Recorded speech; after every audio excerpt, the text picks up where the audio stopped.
తెల్లవారుజామున హైదరాబాద్ నుంచి బెంగళూరు వెళ్తున్న వేమూరి కావేరీ ట్రావెల్స్ బస్సులో అగ్ని ప్రమాదం జరిగిన విషయం తెలిసిందే. బైకును ఢీకొనడంతో బస్సులో మంటలు చెలరేగి పూర్తిగా దగ్ధమైంది. ఈ ప్రమాదంలో 20 మందికి పైగా మృతి చెందినట్లు తెలుస్తోంది. ప్రమాదం జరిగిన సమయంలో బస్సులో 40 మంది ప్రయాణికులు ఉన్నట్లు సమాచారం. బైక్ ఢీకొన్న బస్సు 300 మీటర్లు ఈడ్చుకెళ్లినట్లు తెలుస్తోంది. ప్రమాదానికి డ్రైవర్ నిర్లక్ష్యమే కారణమని తెలుస్తోంది. మృతుల్లో ఎక్కువ మంది హైదరాబాద్ వాసులే ఉన్నట్లు సమాచారం.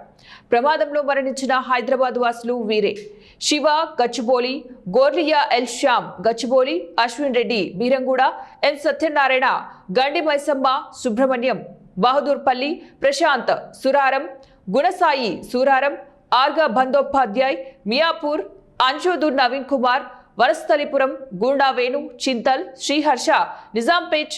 మృతుల వివరాలు ఇంకా తెలియాల్సి ఉంది.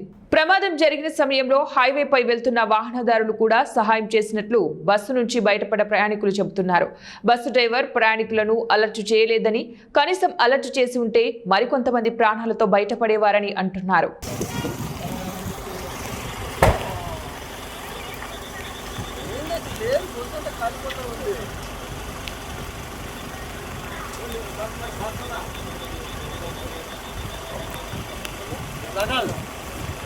Oke,